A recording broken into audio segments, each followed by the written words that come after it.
Serumah Penuh Cerita. Bersama saya tentunya Nur Aulia Fitri yang akan menemani perbincangan kita pada kali ini.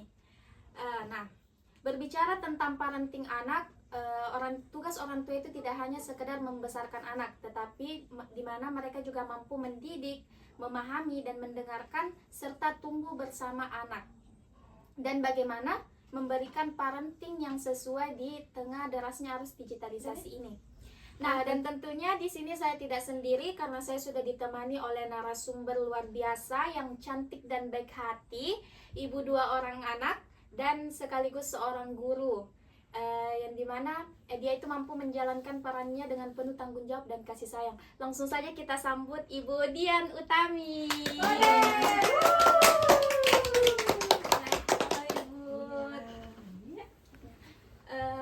Terima kasih Bu, sebelumnya saya ucapkan terima kasih karena sudah menyempatkan hadir untuk mengisi berbagi ilmu lah bersama kita di sini. Mungkin bisa sedikit perkenalannya. Oke, terima kasih. Bismillahirrahmanirrahim. Assalamualaikum warahmatullahi wabarakatuh. Saya Ibu Dian Utami SPD. Saya adalah seorang guru mengajar di SDN 54 Salupikung. Saya juga adalah seorang ibu dari 2 orang anak.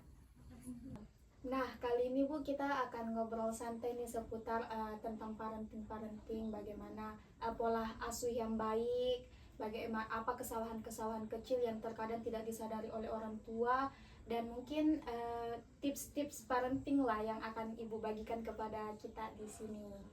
Oke, terima kasih.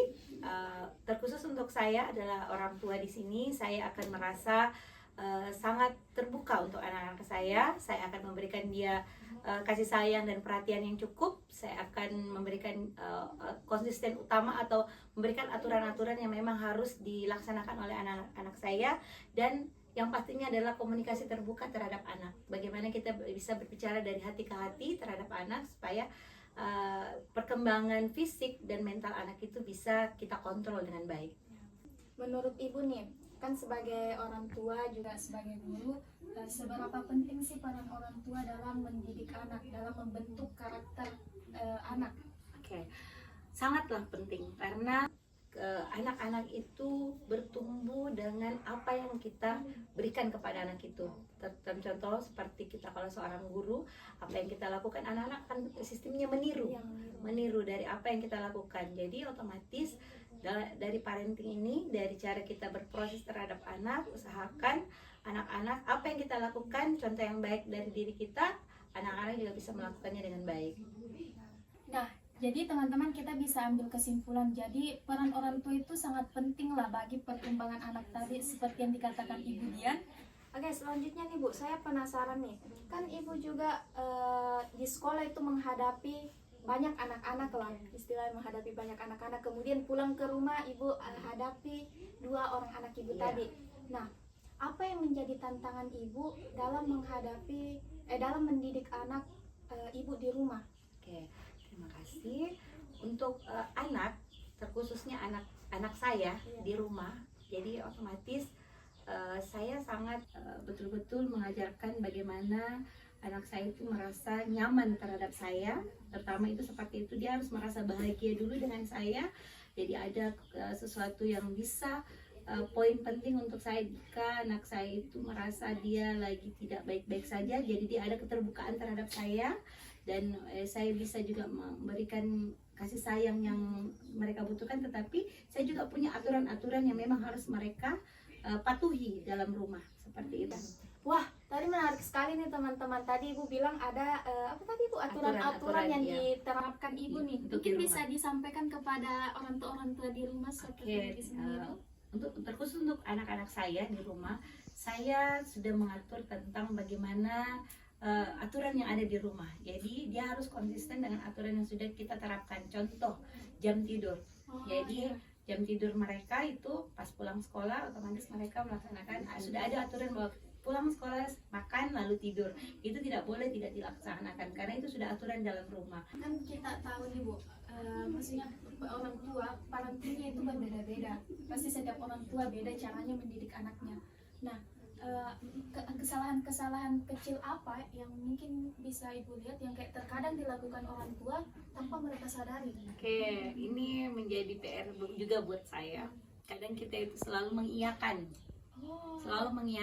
menuruti kemauan anak. Iya, padahal satu sisi itu bisa kita tahu bahwa mengikuti atau selalu mengiyakan kemauan anak itu sama dengan kita membuat mereka tidak mau berusaha. Jadi otomatis saya di situ belajar bahwasanya kita harus memberikan anak itu bahwasanya segala sesuatu yang didapatkan itu harus dengan usaha. Iya, seperti itu.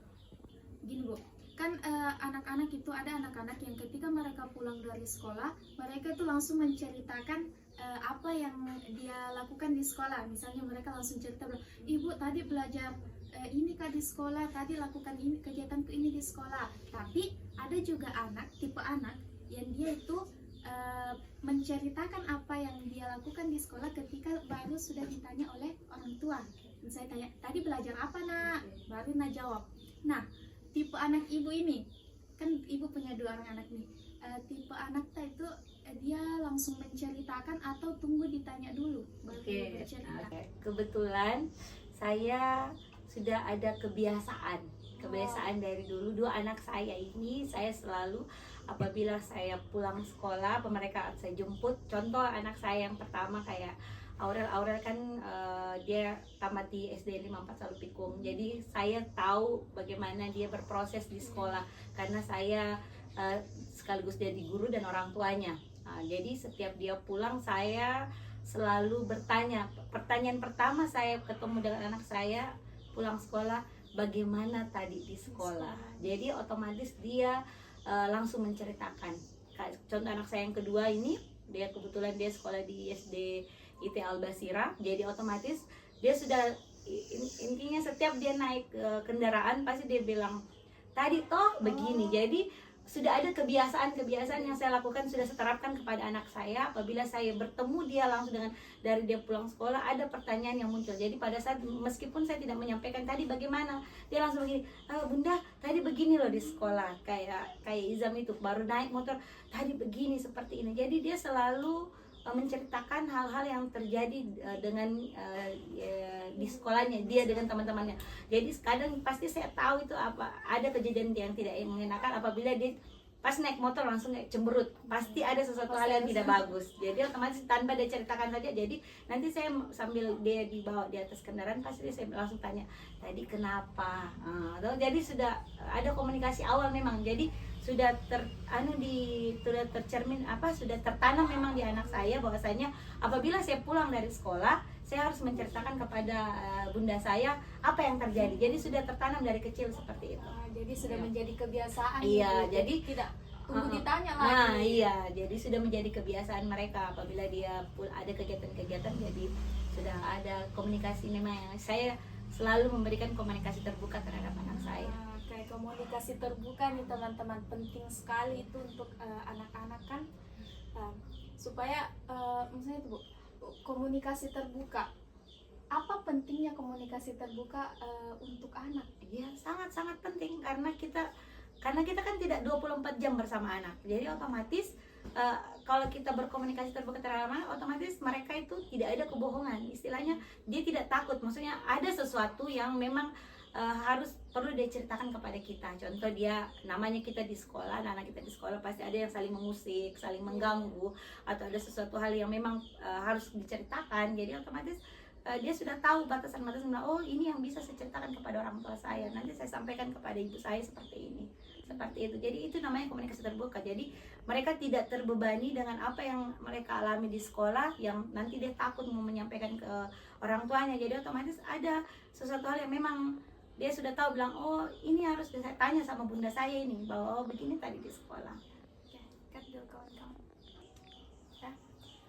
Oke, selanjutnya Bu, saya penasaran nih.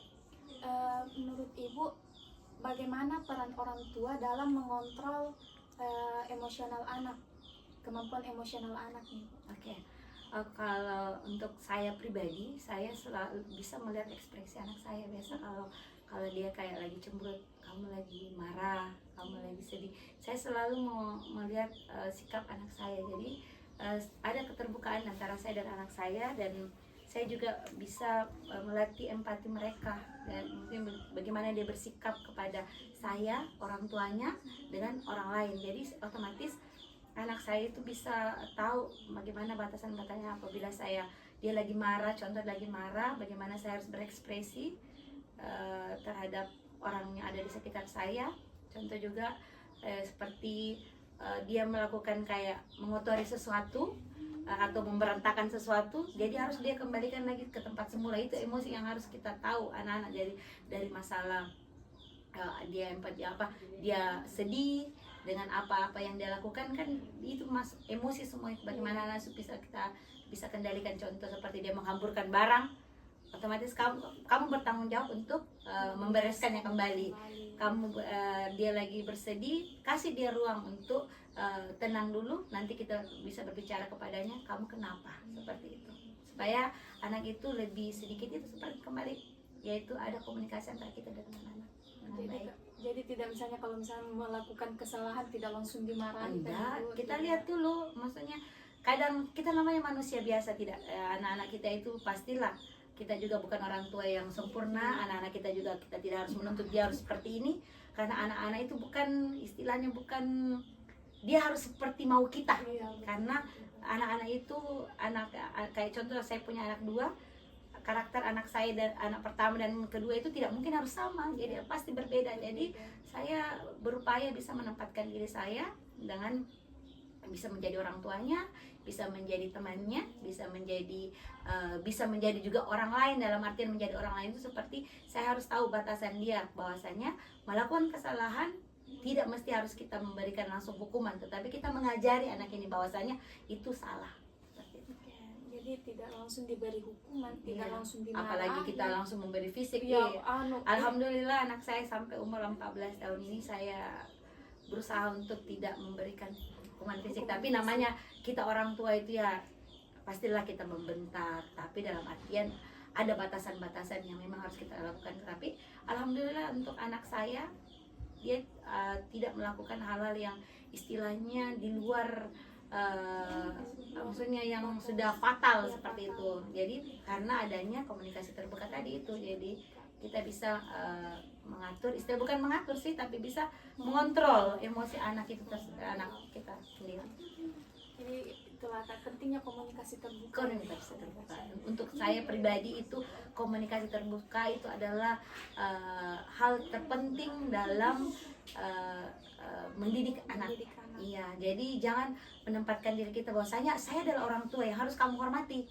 Betul, oke, kita harus seperti itu, tapi tidak bisa juga kita mau selalu dalam hal bilang kita yang selalu benar. Kita orang tua itu juga bisa salah juga di mata anak, apalagi apabila pada saat kita mengajarkan dan mungkin tidak sesuai dengan apa maunya anak. Jadi kita harus berbicara sama, apakah dia lagi marah, jadi otomatis kita harus tahu menempatkan diri kita.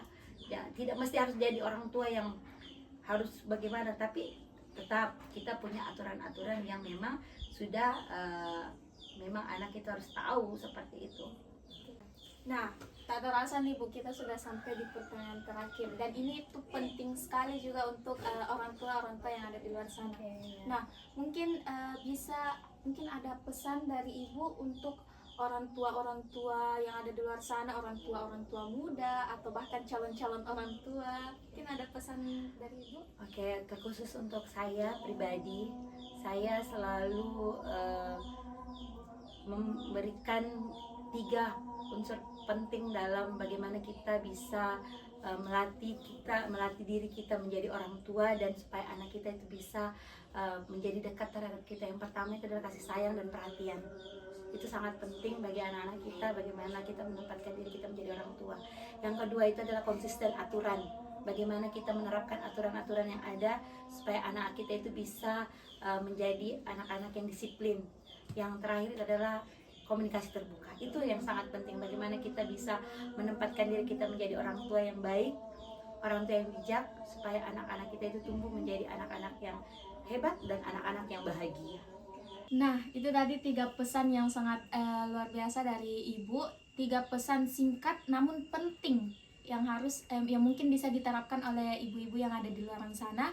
Yang pertama tadi ada kasih sayang, tentunya perhatian yang untuk anak, supaya anak-anak itu merasa dicintai. Kemudian ada juga tadi aturan-aturan, konsisten dengan aturan ya, yang konsistensi aturan. Jadi aturan yang sudah dibuat ya harus terus konsisten kita Supaya anak terapkan bisa ke anak. bertanggung jawab. Supaya anak-anak tadi bisa bertanggung jawab. Kemudian tadi yang terakhir apa tadi, Bu? Yaitu komunikasi terbuka. Ya, komunikasi terbuka. Jadi catatan penting dari parenting anak itu adalah komunikasi terbuka. Komunikasi terbuka antara orang tua dan anak. Oke. Nah, itu tadi mungkin pesan dari Ibu yang telah disampaikan, ilmu-ilmu yang Ibu bagikan kepada kita. Semoga ilmu-ilmu yang telah disampaikan dapat tersampaikan kepada orang tua yang ada di rumah yang menonton video ini. Oke, saya ucapkan terima kasih mungkin kepada Ibu, terima kepada Ibu karena sudah menyempatkan waktunya untuk menjadi narasumber kita pada hari ini, berbagi ilmu yang sangat luar biasa nih kepada teman-teman. Saya juga ucapkan banyak-banyak terima kasih kepada teman-teman di luar yang telah menonton video ini dari awal hingga akhir, dan terima kasih kepada teman-teman yang telah terlibat dalam video ini. Oke, mungkin saya Nur Aulia Fitri dan narasumber kita Ibu Dian Utami SPD mengucapkan terima kasih dan wassalamualaikum warahmatullahi wabarakatuh.